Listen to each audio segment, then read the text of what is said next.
പൊതുവെ രഹസ്യ സ്വഭാവം കാത്തുസൂക്ഷിക്കുന്നവരാണ് കേരളത്തിലെ മാധ്യമ പ്രവർത്തകർ എന്നാണ് വെപ്പ്. അവർ അവരുടെ വാർത്തയുടെ ഉറവിടം അഥവാ സോഴ്സ് വെളിപ്പെടുത്താറില്ല. കഴിഞ്ഞ ദിവസം മീഡിയ വണ്ണിന്റെ ഔട്ട് ഓഫ് ഫോക്കസിൽ സി ദാവൂദും തൊട്ടു പിറ്റേ ദിവസം മീറ്റ് ദി എഡിറ്റേഴ്സ് അവറിൽ റിപ്പോർട്ടർ ചാനലിൽ സ്മൃതി പരുത്തിക്കാടും പറഞ്ഞ ചില സ്റ്റേറ്റ്മെന്റ് നമുക്കൊന്ന് കേൾക്കാം.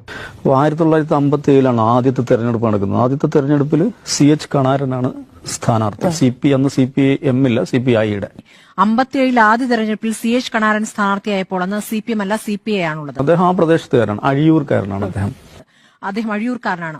അന്ന് ഒരു ദിവസം നോക്കുമ്പോൾ രാവിലെ ഈ പ്രദേശങ്ങളിൽ ഭൂരിപക്ഷ പ്രദേശങ്ങളിൽ ഒരു പോസ്റ്റർ പ്രത്യക്ഷപ്പെടുകയാണ്. ഒരു ദിവസം രാവിലെ ചുമരെഴുത്ത് വരികയാണ്. തീയ ഭൂരിപക്ഷ പ്രദേശങ്ങളിൽ പോസ്റ്റർ പ്രത്യക്ഷപ്പെടുകയാണ്. കൊടുവാ തീയന് വോട്ടില്ല, കള്ളത്തീയന് വോട്ടില്ല. കൊടുവാ തീയന് വോട്ടില്ല, കള്ളത്തീയന് വോട്ടില്ല. നമ്മുടെ CH കണാരൻ ഒരു തീയ സ്ഥാനാർത്ഥിയാണ് എന്ന മെസ്സേജ് കൊടുക്കാൻ വേണ്ടിയിട്ടാണ് അത് ചെയ്തതെന്നാണ് ആ തെരഞ്ഞെടുപ്പിനെ കുറിച്ച് എഴുതിയ പല ആളുകളും എഴുതിയിട്ടുണ്ട്. അതിനെക്കുറിച്ച് തെരഞ്ഞെടുപ്പ് പരാജയപ്പെടുമെന്ന് ഭയന്ന് CPI തന്നെ ചെയ്താണെന്ന് പിന്നീട് രാഷ്ട്രീയ ആ കാലത്തെ മാധ്യമപ്രവർത്തകരൊക്കെ പറഞ്ഞിട്ടുണ്ട്. CH കണാരൻ ജയിക്കുന്നു. അദ്ദേഹം നിയമസഭയിലെ വളരെ ഗംഭീര പെർഫോമൻസ് ആയിരുന്നു. അപ്പോൾ ആ തെരഞ്ഞെടുപ്പിൽ നല്ല വിജയം ലഭിക്കുകയും ചെയ്തു. അപ്പൊ അന്ന് മുതൽ അതുണ്ട്, അവിടെ ഉണ്ട്. അപ്പൊ ഇത്തരം തന്ത്രങ്ങൾ ഉപയോഗിച്ചിട്ടുണ്ട് നേരത്തെയും എന്നുള്ളൊരു ചരിത്രം അവിടെ കിടക്കുകയാണ്.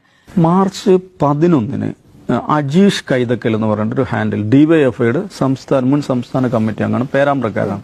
പുള്ളി ഒരു ഫേസ്ബുക്ക് പോസ്റ്റ് ഇടുന്നുണ്ട്. 11-ാം തീയതി അവിടെ ഒരു CPM നേതാവിന്റെ ഫേസ്ബുക്ക് പോസ്റ്റായി വരുന്നത് ഷാഫി എന്ന ഒരു പേരുകാരൻ ഇവിടെ വരുന്നുണ്ട്.